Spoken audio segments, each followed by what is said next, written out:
What's good, Kanekis? Welcome back to the channel. I hope you're all doing well. In this one, we're going to be checking out two videos.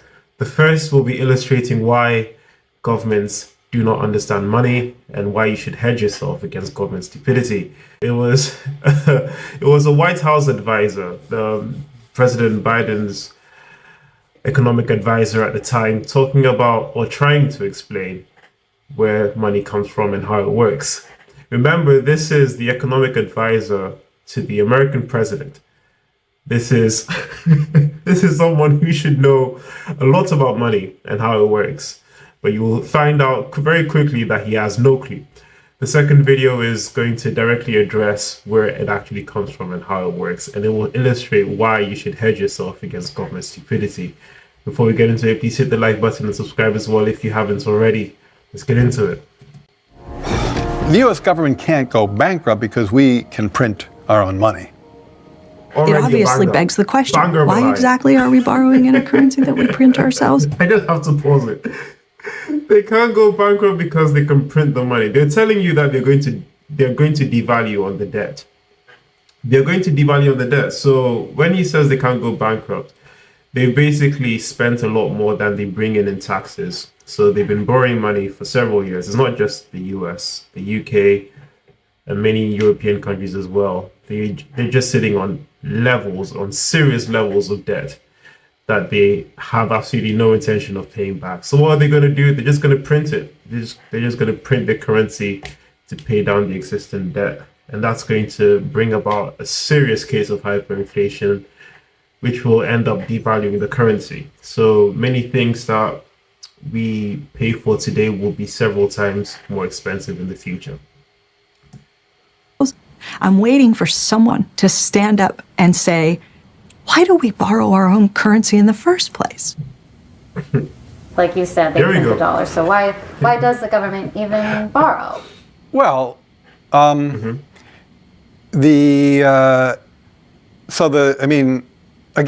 some of this stuff gets, some of the language that some of the language and concepts are just confusing. I mean, the government definitely prints money, and it definitely lends that money, which is why the government definitely prints money, and then it lends that money by selling bonds. Is that what they do? They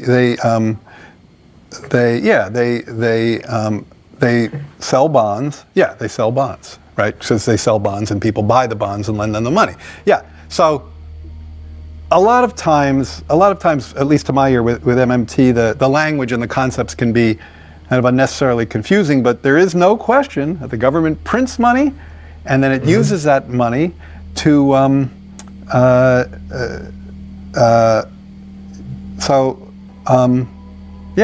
guess I can't really talk. I don't get it. I don't know what they're talking about. Like, because it's like he doesn't get it. The government clearly prints money. It does it all the time, and it clearly borrows. Otherwise, we wouldn't be having this debt and deficit conversation. So, I don't think there's anything confusing there. Really? There's nothing confusing there? Really? Look at the mental gymnastics. Remember, keep in mind, that was the advisor to the president, the financial advisor to the president. He has no clue why the government prints and borrows money. This next video is by Mike Maloney in his series, The Hidden Secrets of Money.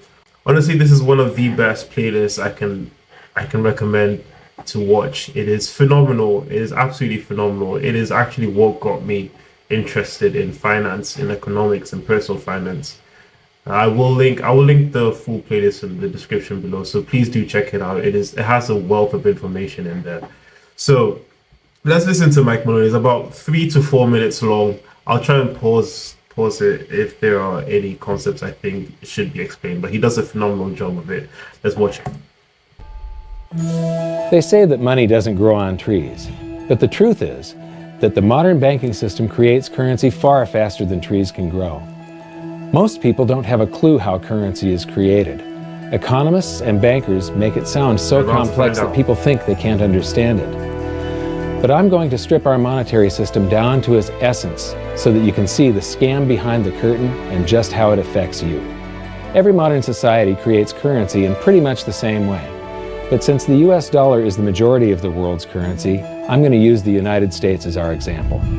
It all starts when some politician says, vote for me and I'll make sure the government provides you more free stuff than my opponent will. But there's no such thing as a free lunch. So to provide that supposedly free stuff, the politicians vote for the country to spend more than its income. This is called deficit spending. To pay for that deficit spending, the Treasury borrows currency by issuing a bond. So what's a bond? If you think about it, a bond is really nothing but a glorified IOU. It's a pretty piece of paper with numbers printed on it that says, loan me $1 trillion today, and I promise over a 10-year period I'm going to pay you back that $1 trillion plus interest. But what you need to understand is that Treasury bonds are our national debt. These glorified IOUs are to be paid back by you and I and our descendants through future taxation. Therefore, when the government issues a bond, it steals prosperity out of the future so that it can spend it today. In other words, think of a bond in the micro level like a credit card. You're basically taking money out from a credit issuer and you're saying you owe them, let's say £50 if you want to use your credit to spend on your credit card to spend on something. So that's the IOU that you're giving the credit company. You're giving them the £50. Well, they're giving you £50, but you're telling them you owe them 50 and that you will pay it back at a later date. That's what the government is doing with these treasury bonds. The Treasury then holds a bond auction, and the world's largest banks show up and compete to buy part of our national debt and make a profit on it by earning interest. You'll notice that as we move through this process, the big banks are there, taking a cut every step of the way. This isn't by chance, as you'll see shortly. Then, through a shell game called open market operations, the banks get to sell some of those bonds to the Federal Reserve at a profit. To pay for the bonds, the Federal Reserve opens up its big old checkbook and writes bad, bogus, counterfeit checks that should bounce because they're drawn on an account that always has a zero balance. There isn't one penny in there. To quote from the Boston Federal Reserve, when you or I write a check, there must be sufficient funds in our account to cover that check. But when the Federal Reserve writes a check, there is no bank deposit on which that check is drawn. When the Federal Reserve writes a check, it is creating money. The Fed then hands those checks to the banks, and at this point, currency springs into existence. The banks then take that currency and buy more bonds at the next Treasury auction. But what is a check? A check is also an IOU. When you write a check, you're making a note that says, here's my IOU for cash. All you have to do is go to the bank and pick it up.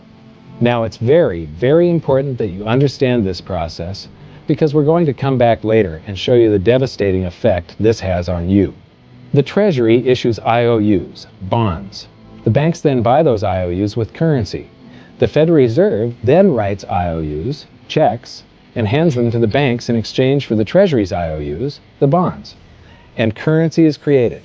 So what's really happening is the Federal Reserve and the Treasury are just swapping IOUs, using the banks as middlemen, and abracadabra, presto, currency magically springs into existence.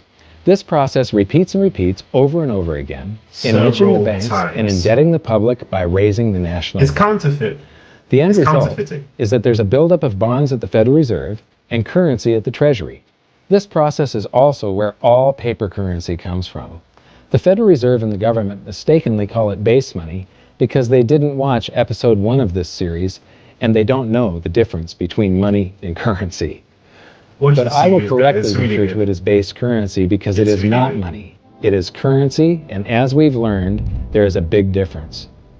Money has to be a store of value and maintain its purchasing power over long periods of time. We learned in episode 1 that earlier in our history, our paper currency was just a claim check. It was a representation for real money of intrinsic value, the gold and silver that was held on deposit at the Treasury. You could walk into any bank and slap your currency, like say a $20 bill, on the counter and redeem it for real money, a $20 gold piece. But now, this base currency that's piling up back here is really nothing but a receipt or a claim check on an IOU, that bond. So it's really nothing but a supply of numbers. The Treasury then deposits the newly created currency into the various branches of the government, and the politicians say, hey, thanks for that. And the government does some deficit spending on public works, social programs, and war. The government employees, contractors, and So when you hear about the Keir Starmers, as I've mentioned in previous videos, the European Commission and many European countries talking about defense spending, it's basically saying they're going to be printing more currency because they don't have it. They don't have the money. So they're going to be borrowing it into existence, which is why I keep going on about GDP and how the fact that government spending is a factor in GDP is so messed up on so many levels. soldiers then deposit their pay in the banks. Now, this may come as a shock to you, but when you deposit your currency with the bank, you're not actually depositing it into an account to be safely held in trust for you. Instead, you're actually loaning the bank your currency, and within certain legal limits, they can do with it pretty much anything they please. This includes gambling in the stock market and loaning it out, at a profit, of course. Now this is where the machine of currency creation really gets cranking, because this is where something called fractional reserve lending comes into play. Fractional reserve lending is exactly what it says. The banks are allowed to reserve only a fraction of your deposit and loan the rest out. Although reserve ratios may vary, I'm going to use a 10% reserve ratio as our example. This is where it gets crazy. If you deposit $100 in your account, oh God, the bank can legally take $90 of it and loan it out without telling you. The bank must hold $10 of your deposit in reserve just in case you want some of it. These reserves are called vault cash. But why does your bank account still say you have $100 if the bank has stolen $90 of it? Because the bank left IOUs it created, called bank credit, in its place. Now I know this sounds crazy, but here it is in black and white from the Fed. Commercial banks create checkbook money when they grant a loan simply by adding new deposit dollars in accounts on their books in exchange for a borrower's IOU. These are nothing but numbers that the banks type into their computers. they're just on And the screen, even though guys. these bank credit IOU numbers are very different from base currency numbers, because they only exist in computers, they are still currency. So now there is $190 in existence. Now the reason people take out loans from the banks is to buy something. They're going to buy a house or a car or something like that. So the borrower takes the $90 that the bank loaned to him from your account, and he pays the seller of the item. But then the seller deposits that currency into his account, and his bank loans out 90% of that and leaves bank credit numbers in its place. So now there's $271 in existence. This process repeats and repeats until under a 10% reserve ratio, an initial deposit of just $100 can create up to $1,000 of bank credit, all backed by $100 of vault cash, just 10%. But as I said, reserve ratios vary wildly. On some deposits, it's 10%, on others, it's 3%, and on some forms of deposits, reserve requirements are 0. The result is that the expansion of the currency supply by the banks is far greater than even this example would lead you to believe. So once again, I'm gonna pause it there. I'm gonna end the video there. Hey, listen, guys. The series is phenomenal. Check out the full playlist. Like I said, it's what got me into economics. It's what helped me to understand. Basically, they keep screwing us over. The banks, the governments, they're all incestuously intertwined. They are in bed with each other. They keep screwing us over. Hedge yourself against government stupidity. Please buy some gold, buy some silver, protect your portfolio and your future earnings from government debasement, because they have told us, we have heard it from the horse's mouth, that they will be debasing the currency. They will be printing their own currency that is backed by nothing in order to not default on the debt. I hope you guys enjoy this. If you did, please hit the like button, subscribe as well if you're new and you haven't already. Share it out so that people can understand that the currency they're holding in their bank account is probably not even there. Like you've seen, they've loaned it out. They have loaned it out.